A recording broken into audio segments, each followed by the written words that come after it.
Breaking news आ रही है। Ukraine के राष्ट्रपति व्लादिमीर ज़ेलेंस्की ने बहुत बड़ा ऐलान किया है। ऐलान यह है कि यूक्रेन रूस से सिर्फ ये जंग ही नहीं लड़ेगा, बल्कि वो रूस से 8 साल पुरानी अपनी हार का बदला भी लेकर रहेगा। ये बदला क्राइमिया का है, वो क्राइमिया जिस पर रूस ने 2014 में हमला करके कब्जा कर लिया था। ज़ेलेंस्की ने ऐलान किया कि यूक्रेन का युद्ध रूस से क्राइमिया जीतने के बाद ही खत्म होगा।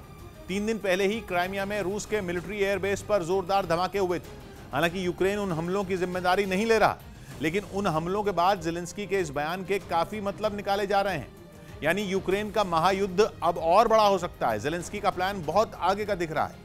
अपनी ही जमीन पर रूस से बार बार मुंह की खाने के बावजूद यूक्रेन के राष्ट्रपति के तेवर बेहद तीखे हैं। भले ही पूर्व और दक्षिण में रूस ने यूक्रेन की सेना को पस्त किया हुआ है, लेकिन ज़ेलेंस्की का हौसला टूटा नहीं है और उन्होंने क्राइमिया में रूस को करारा जवाब देने के लिए हुंकार भर दी और बिल्कुल साफ कर दिया कि वो देश का 8 साल पुराना अपमान, उसका धोखा भूले नहीं है। ज़ेलेंस्की ने एक भाषण में कहा, रूस की ये लड़ाई क्राइमिया से शुरू हुई और ये खत्म भी क्राइमिया से ही होगी, क्राइमिया की आजादी से।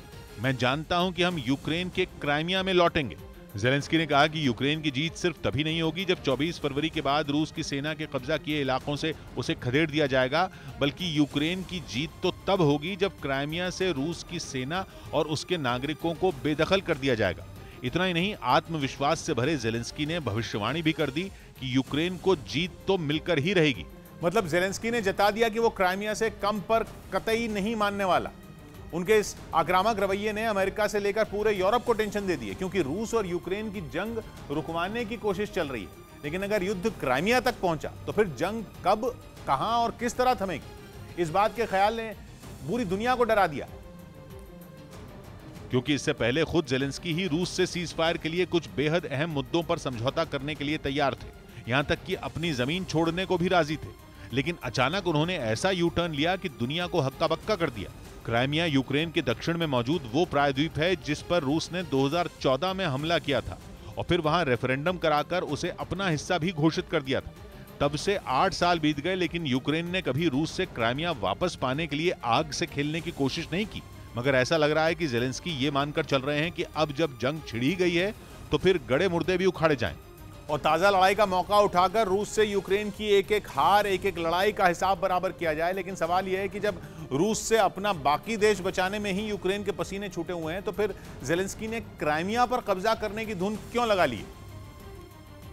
तो रक्षा विशेषज्ञों का मानना है कि ज़ेलेंस्की को लगता है कि क्राइमिया को रूस से वापस लेना यूक्रेन के लिए जरूरी भी है और वो इसमें कामयाब भी हो जाएगा। ऐसा इसलिए क्योंकि अमेरिका के दिए हथियार, आगे भी मिलने वाले हथियारों का वादा और यूरोप से मिल रही आर्थिक मदद ने ज़ेलेंस्की को उम्मीद और आत्मविश्वास से भर दिया है।